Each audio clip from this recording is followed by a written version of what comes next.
Well, a big g'day to all my mates out there in YouTube land. I don't normally do interviews, but I just couldn't resist. Two of my dear friends have had an interesting journey and about to embark on another one. So without further ado, I'd like to introduce you to Giselle and John. How are you guys? Hello, we're good. Okay. You may recognize Giselle. Giselle in the Philippines. She's a very successful professional vlogger here in Valencia region, right? So, and she's been on my channel a few times with the queens of YouTube. Well, there we go. There you go. And she does really, really good stuff and happy, very great personality, lovely girl. So with that, I wanted to document from when they met, how they met, and the new adventure that these guys are going to embark on in the very near future. So maybe I'll go to you, John. How did you guys meet? Well, I was minding my own business. And then As we do. And then she friended me on Facebook. Yes. Ah, not that you were looking for any friends. No, I had like 36 friends on Facebook, so it was kind of an odd thing. Yeah. I was like, whoa, okay, this is interesting. Yes. I Right. have 64 now. So what, John? What was your situation when Giselle friended you? You were single. You were. Yeah, I was single, and actually the thing that really struck me was I was already coming here. It was during COVID, right when this happened. I was already coming over, had a ticket to come to Valencia to look for a place to retire. So how did Valencia become on the radar? Was it? Are you not watching those old dog videos and Geo and all those boys? Were you? Was that did they responsible for this? Partly, but if you read Forza Magazine would say Dumaguete is one of the top 10 places to retire. I do remember that. Yeah. So that always stuck in my head, and I was looking for mountains and beach, and there's not many places you can have a home that's close to the mountains and the beach without spending $1 million US or more. Right. And so this was very economical. So it wasn't about the female company. It was as long as you had a good beach. And you had a no. So as I'm researching more and more, I was like, okay, I think the Filipina is the way to go. So that was a very big factor. The package deal. Yeah. Okay. Now, Giselle, I did ask if I could discuss this, but you are a single mum, or were a single mum. Yes. And that's a pretty challenging responsibility in any country, let alone the Philippines. And you've done an absolute marvelous job of your boy, and you to be congratulated. Now, John, was there ever a prerequisite that a girl with no kids, a girl with kids, or was the responsibility factor? Was that something that you ever thought about, or it never worried you? I thought if I dated somebody, I really didn't think about children at all in the process. I definitely didn't think of a younger person. I didn't know what an LDR was, and I probably thought it would not be a single mom in general, mostly because of how single mothers are in America. Right. I thought that if it's the same there, it's not a thing for me. Yeah, I mean, I've experienced a relationship with a single mum, and it is a big responsibility, and you've got to take on basically a father figure and be prepared to look after that child, for as long as you guys are, obligated to be in a relationship. So, Giselle, what now? So you friended John on Facebook. Yes. And let's face it, I mean, even myself, you sort of qualify and talk to a number of different people So, what made John stand out that it sort of attracted you to continue the conversation and now the relationship? Yeah, so it was COVID and You guys keep blaming this COVID. Come on. COVID again. So yeah, I friended him and then we start talking. And actually that conversation stopped because he thought probably that I am somebody or I am the person that he knew. Yeah. Not with somebody, something Yeah. like that. I thought she was somebody else. Yeah. And like I thought I saw her like on a video with somebody else. It was a Giselle. But it's different Giselle. Ah. So he went back to me, and thankfully I'm still single after 3 months because I wasn't really like looking as well, like looking for relationship right away. It just happened that I just attract so much on his profile picture, so I just try to click it. Maybe he will accept it. If not, then it's okay. So after that we start chatting. He says hello to me first, so. I did say hello. And then we talk to each other, and then I like the way he listened to my story. It could be bad, it could be good, but then he still respect me with those experience I have been, and until we get to know each other, we kind of like have the same vibes, and I love his plans in the future. I think it's all just in line. So. And when he said, I'll come to the Philippines and meet you, I feel like, really? Like somebody will come to me up there on the road and like that. And then he really showed up. Right. After a 1 year and 9 months LDR, he showed up. It takes a long time because of COVID, so you cannot really travel easily that time. So we waited for to clean the situations during that time. So. Well, in another interview, Giselle, you and I had a conversation with a couple of other vloggers in relation to long distance relationships and to how long it should take for somebody you met to come and actually see you. And there was, I think you said 1 year or something, or 1 year and 9 months. And I think maybe Ma'am Shay said straight away. Yeah. And I do know another particular girl who was 3 years Oh wow.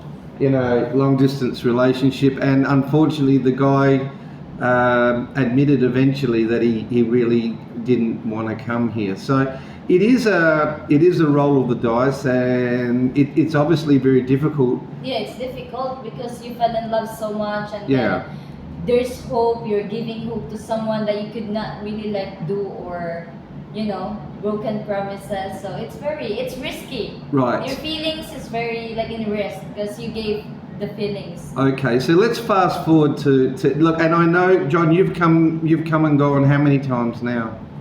4 times. 4 times. Okay, so and I've live time witnessed you from afar many times, and let me tell you that, guys, these guys are really in love. I mean, they really have something special, and I've personally witnessed that. So fast forwarding to now, tell me, John, you went through the process of so the news is Giselle is going back to the USA, right? Yes. Which is, I wouldn't say a controversial subject, but I know I've met a lot of guys that would say, no, do not ever take a Filipino back to your country. Keep her here. But John, you've decided that, and Giselle, as a joint decision, to go back to the USA. And tell me quickly just a little bit about the process. Was it easy? Was it really hard? Or I think starting the process, I thought, we just fill out the forms properly, we do everything they ask, it'll be fine. Again, I'm going to mention COVID. There was such a backlog of things. It's taken us 2 years to get to this point. There were so many cases that were behind. I've heard of people getting through quicker, but it took us 2 years. 2 years. Yeah. Yeah, I just recently had an Australian mate of mine that was knocked back twice and then went through an agent, and he's finally taking his girl back to Australia. So, guys, if this is kind of, if you would really like to take your girl back to America, Australia, Canada, Germany, wherever, It can be a trial, a bit of a test, Yeah. but you're over that now. You've got the Yeah. visa. Yes. Done. Okay. Now the other little thing that I have heard about is you've got to do an interview at the airport before you go. Yeah. So I'm sure you'll be articulate and and you'll get through that no problems Yeah. at all. So let me just quickly ask you both your expectations. Giselle, what's your expectations of what? Obviously, we all grew up watching films and TV programs from the USA. So what's your expectations of the USA? What do you sort of hope and expect to experience? And I think it's a very huge country, and I think because I've never been internationally, outside of the country. I've always been in the Philippines and even through islands only. So I expect that it's gonna be a big adjustments for me and my son. A lot of big adjustments. The food, the cultures, the environment, the society, even the weather, and I think generally we can adapt it slowly with my son. And the real main reasons why I'll be with Jen is flying the US back is we just want our LDR will be done because it's Yeah. 4 years is enough for the both of us. We've been sacrificing so hard, and I think we both deserve to be together. So to be together is the real main purpose, and also that the family of John will gonna meet, me personally, and I could show up myself there, so that they know that I can be a trusted person. That their dad is in a good hands and have a good wife as well, and a good partner and good mother. So yeah, it's gonna be a big adjustment, but total all, I think I'm very excited and very happy and a little bit nervous because I've never been into America, never once, or never even outside the country, Philippines. okay, Giselle. So instead of Giselle in the Philippines, are we going to see your vlogs continue, and it's going to be Giselle in the US? Just sell from the Philippines. From the She's already onto it, guys. She's already thought this one out. Got the Okay. branding covered already. Yeah. Yes. All right. And what about you, Jono? I mean, is there any stigma? Have you copped a bit of flack from some of your mates or guys that you've met about don't bring girls back here, or what's your angle on that? Yeah, we've listened to a lot of different comments. Giselle's made, hundreds of videos. Yeah.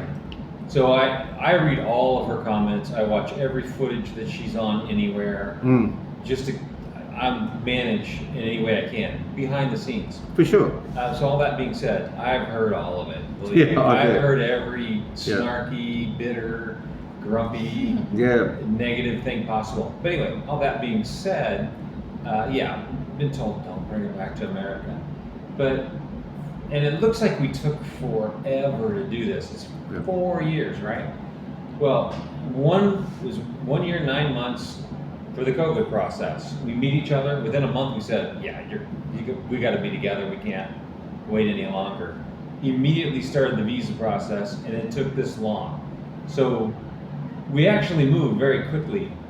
The government doesn't move very quickly. So otherwise, we'd have been there a long time ago. Yeah. That's why we have wedding bands on. I'm like, hey, we'd have been married a long time ago if it wasn't for how the government's working. So Yeah, the funny thing is, and again, I think I did touch on this in another video of mine, was both partners can be unfaithful anywhere in the world. absolutely. Oh, You yes. know, I mean, whether you're in Australia, the US, or a long distance relationship, or whether you're in they go out every day, even if you're together. I mean, if you're going to be insecure in your relationship, that's a whole different conversation right there. But so if they say, oh, you bring her back to Australia or the US, and can you trust her? Well, hang on, they've just been in a long distance relationship for so long, and they had trust, and both of them had to work on that trust. So for you guys to suggest that bring them back to a USA and they're going to run away, they're going to find a younger guy. So what is the age gap for you guys at the moment? 75 years. No. You don't look 80 yourself. You know, So I'm 60. She's 25. okay. So, 25. yeah. So it's 30. But that's 30. yeah. But that's quite normal. Yeah. You know, in the Philippines, and why is that? Oh, because she wants your money. But you know what? It's more of a cultural thing that they respect. They respect older guys because they've got security. We're more polite.